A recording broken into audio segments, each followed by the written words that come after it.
Welcome. This is How To 2.04 Map Scale. So what we're going to be doing is we're going to be learning how to use the map scale, which is the little ruler on the bottom of any particular good field map. This is actually 203A, but in order to do this, this is actually a hands-on skill that we do this in real life, not digitally. So you are going to need a pencil, and you are going to need some kind of scrap paper, and preferably with straight edges. It doesn't have to be cut. You could just fold it in half, and that'll give you a straight edge. All right, so what we're going to be doing is we're going to be using the map scale as a ruler to figure out how far apart certain points on our map are. So on this 203A map, I have 4 points, A, B, C, or A, B, C, and D. What I'm going to do is I'm going to use the map scale and my scrap piece of paper to figure out how far apart these points are. So I'm going to walk through this skill, and you should try doing this on your own as well, and see if you can end up with the same measurements that I do. All right, so here's how you do this. So I have a piece of scrap paper. It doesn't have to be anything special. Just we need to have reasonably straight edge, and I'm going to show you how to get a straight edge on any piece of paper. So that's not a super hard thing either. You certainly don't have to cut it or rip it. All right, so what I want to do is I want to measure the distance from A to B using the map scale. So what I'm going to do is I'm going to take my scrap piece of paper, I'm going to put it right on my computer screen. Be careful with your touch screen. I don't know if this is going to trigger the touch screen or not. I think the paper will not, as long as you don't touch it with your skin. So what I do is I take my paper and I line it up with point A and B. And then I'm going to, on my paper, I'm going to mark A, and on my paper, I'm going to mark B. Be very careful not to go onto your screen, onto your touch screen. We don't want to damage it. That's one of the reasons why I suggest using a pencil. Certainly don't use a marker, and I wouldn't suggest a pen either, just in case you do go onto the screen. The pencil lead won't actually, can actually, now that I've drawn on it, will actually erase. I don't know if pen or marker will. I don't know if ink will come off the screen. All right, so I mark A and I mark B on my paper. So now, just looking at my paper, I have the distance on my scrap paper. So now what I do is I take my scrap paper down to my scale. You'll notice that the scale is essentially a ruler. It has graduations, it has markings, measurements. But the zero may not always be on the end like you're used to. The zero might be in the middle or somewhere in the middle. So one side of this represents a certain measurement size. The other side might represent a smaller size.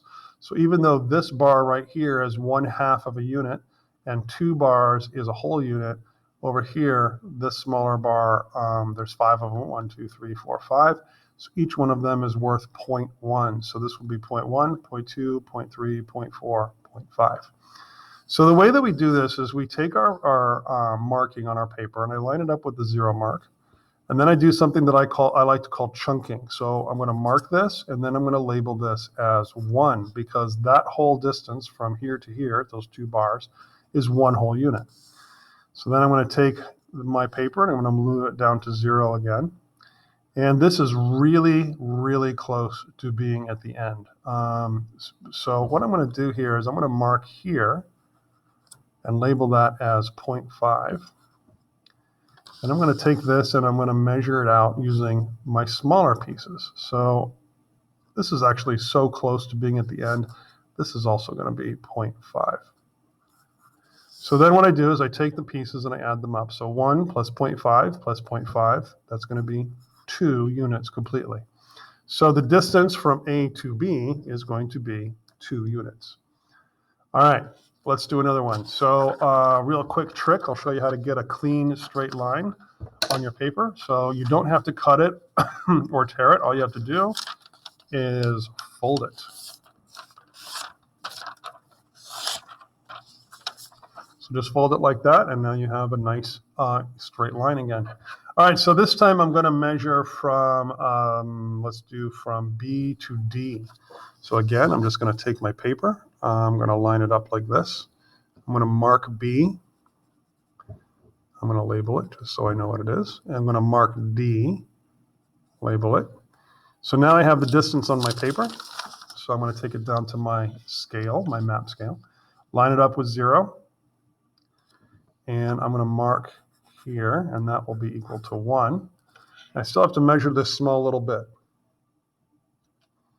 So I'm going to bring this over to the other part of the scale, and so here is 0.1, here's 0.2, and that's probably about right in the middle of that, so that's going to be 0.25. So add these together and I get 1.25 units. Okay, so here's what I'd like you to do. I'd like you to pause this video. I'd like you to try to measure A to C and C to D and see what you come up with. So go ahead and pause now. Okay, welcome back.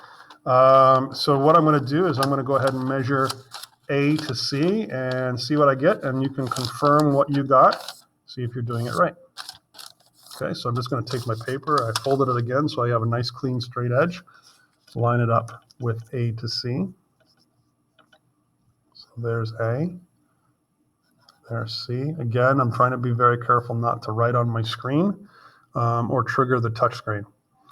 All right, so now I've got it marked on my paper, so I'm going to bring it down to my map scale, line it up with 0.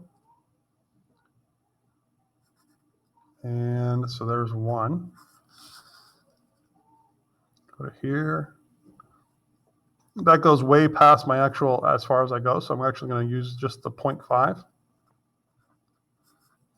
I have to measure this tiny little bit left with the other part of my scale.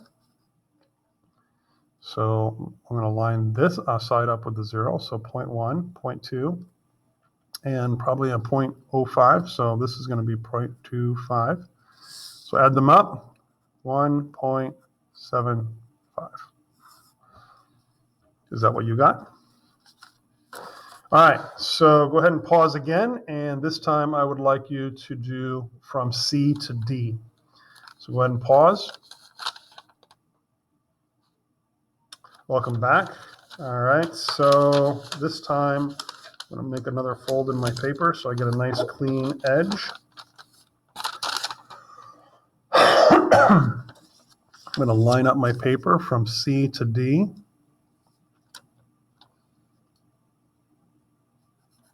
Mark it there. Mark it there. Just going to label it so I know what point is what.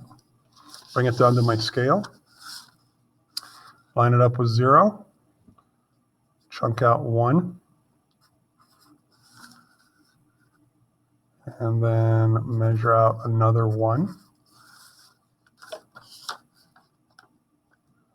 Measure out another 1. And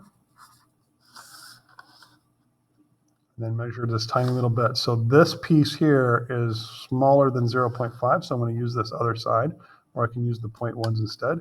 So there's 0.1, 0.2, 0.3, 0.4. So this is going to be 0.4. So then I add it all up, 1, 2, 3, 0.4. Is that what you got? Okay, so the next piece is going to be, we're going to do one more example. Only this time I'm going to open up the 203D ISOMAP D. It looks like this. Now, what we've been doing is we've been measuring in a straight line. So what I want to do in this case is I'm going to measure from the 20 to the 17. Now, what we have been doing is we've been measuring in a straight line like this. So that would be what we did do. But this time what I want to do is I want to know how long the river is from the 20 to the 17. So I actually have to follow a path. I can't just go in a straight line. So what I need to do is I need to break this up into pieces. So imagine, if you will, if I go in and I'm going to draw a line, what I can do is I can draw this in a couple different lines. So, and I want to try to keep it as much straight edges as possible along the path. So maybe something like this. Now, you don't have to actually draw in these segments. You can imagine them, and I'm going to show you a trick on how to do that. But this way you can at least kind of see that I'm going to actually break up this curve into 4 straight line segments. This means there's going to be a little bit of built-in error, but it's going to be such a small amount that we'll still be able to do the problem properly. So the first step is to line up my paper along the path as far as I can, so I can get a long segment of straight edge. So the first thing I'm going to do is I'm going to mark the 20. And then I'm going to mark the end of my line segment, and I'm going to put my pencil on my screen carefully, not to damage the screen. And I'm just going to turn the paper, and I'm going to keep that mark right there on the paper. And I'm going to line up my paper with the next segment, and then I'm going to mark the end of that segment. Then I'm going to put my pencil down and keep that lined up and twist the paper along the path of the river, keeping my pencil lined up with that mark. And then I'm going to mark the next segment. Put my pencil down as an anchor, rotate the paper, keeping it lined up, and then I can mark where the 17 was. All right, so this is actually the distance from the 20 to the 17, but it's along the river. If I compare that to the actual distance, it's a much longer distance because it's curved. So now what I can do, again, I'm finding the distance along the path. The key word there is along. So you have to read the language to make sure what you're supposed to measure. So this time I'm going to take this down to the scale. So I have these anchor marks, so I'm going to make bigger marks to chunk it out. So this is 1. And then I move it down to line up my chunk out mark to 0. So this is a little bit too big. I can't go to here, so I got to go to here. That's going to be 0.5. Then I use my small ones. So 0.1, 0.2, and close enough that I'm going to say 0.3. So this is the distance along the river from 20 to 17 is 1.8, or very, very, very close to it.